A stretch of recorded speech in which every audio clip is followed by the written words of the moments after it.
हर हर महादेव दोस्तों। अब कैथी भाषा में जो खथियान होता है उसे पढ़ना हुआ आसान।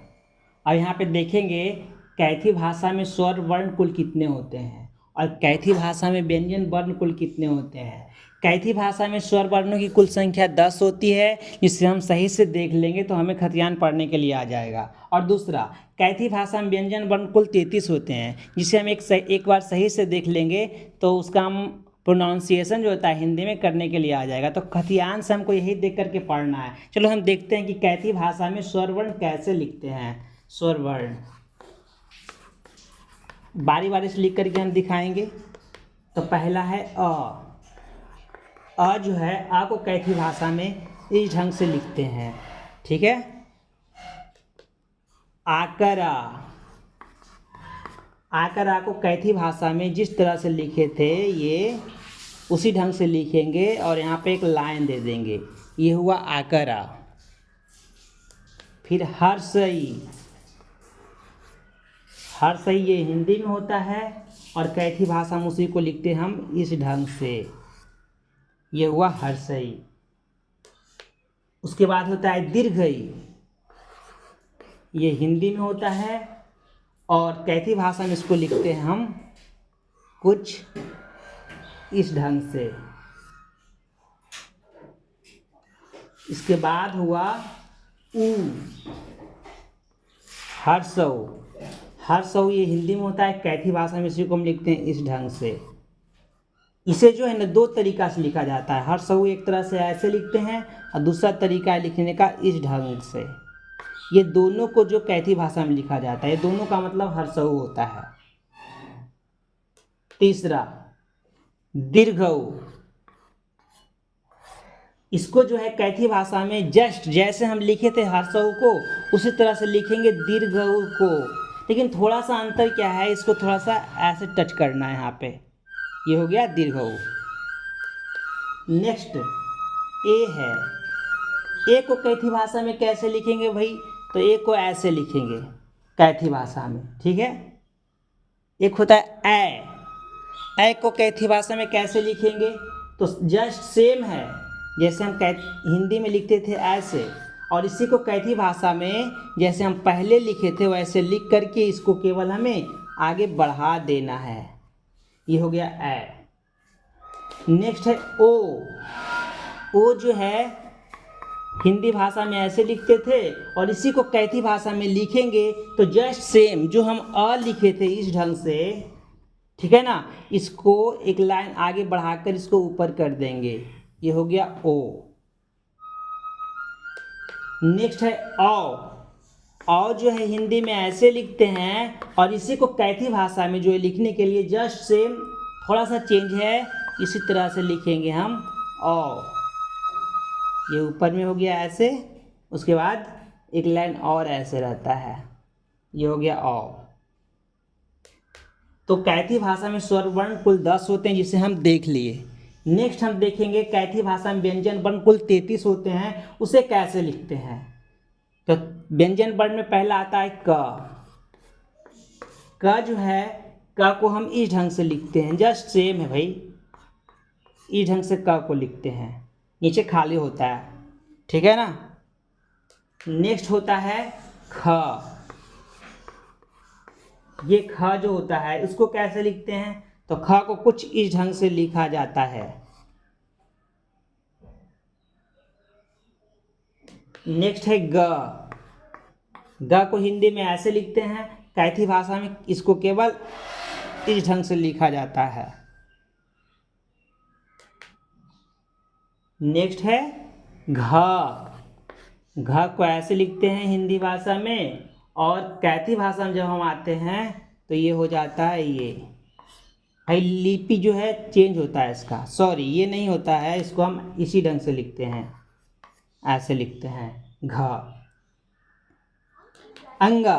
अंगा को कुछ इस ढंग से लिखते हैं हिंदी देवनागरी में, और कैथी में चले जाते हैं तो इसको इस ढंग से लिखते हैं, ऊपर चला जाता है ये बिंदु। ये जो होता है अंगा होता है। नेक्स्ट चलते हैं च छ ज पे। च कैसे लिखेंगे भाई, तो च को हम लिखने के लिए इसको इस ढंग से लिखेंगे, ये हो गया च। नेक्स्ट है छ। छ को हम हिंदी में कैसे लिखेंगे? तो छ का भी बहुत आसान है, जस्ट सेम है, केवल हमको ये कुछ निकाल देना है इसका। नेक्स्ट है ज। ज को कैसे लिखेंगे? तो ज का बहुत ही आसान है, जस्ट सेम है, इसको ऐसे भी लिखेंगे और दूसरा एक तरीका और है, एक तरीका है इसको इस तरह से करके ऐसे कर देना, यह है ज। नेक्स्ट है झ। झ को हिंदी में ऐसे लिखते हैं, और कैथी भाषा में इसी को लिखने की बारी आए तो बहुत ही आसान है, इसको ऐसे करने के बाद इसको यहाँ से नीचे की ओर कर देना है, ये हुआ झ। नेक्स्ट है ज्ञ। ज्ञ जो होता है ना, ये जस्ट सेम होता है, कोई अंतर नहीं है।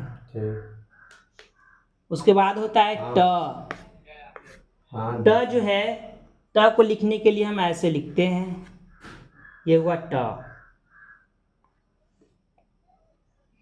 नेक्स्ट है ठ।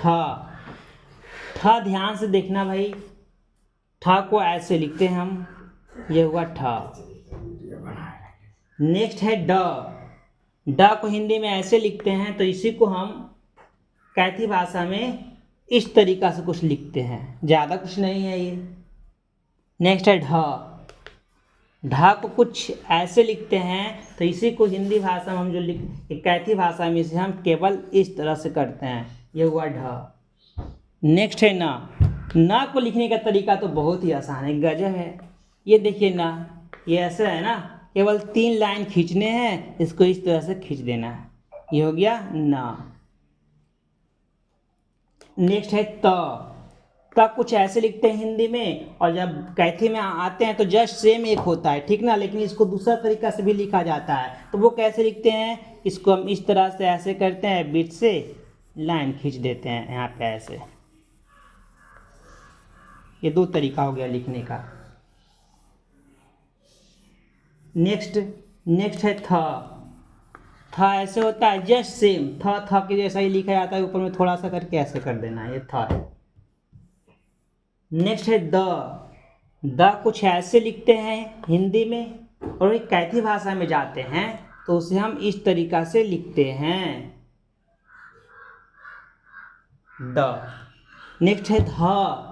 ध को हम कैथी भाषा में हिंदी में ऐसे लिखते हैं, तो इसी को कैथी में लिखने के लिए इस तरह से लिखते हैं। नेक्स्ट है न। न को हम कैसे लिखते हैं भाई? तो ऐसे लिखते हैं, तो इसी को हिंदी भाषा में लिखने के लिए हम इसका प्रयोग करते हैं, केवल ऐसे रहता है, ये हो गया न। नेक्स्ट है प। प को कैसे लिखेंगे भाई? तो प को लिखने के लिए ज़्यादा कुछ नहीं, सेम टू सेम है, इसको हम ऐसे करके इस तरह से कर देते हैं, ये हुआ प।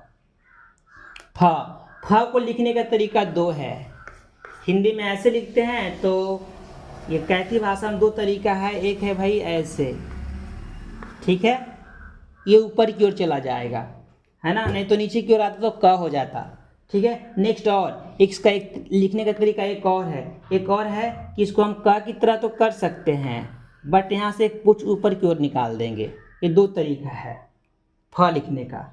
नेक्स्ट है ब। ब भी सेम है, थोड़ा सा अंतर है, इसका पेट चीरेंगे नहीं, नीचे की ओर हलन ऐसे कर देंगे।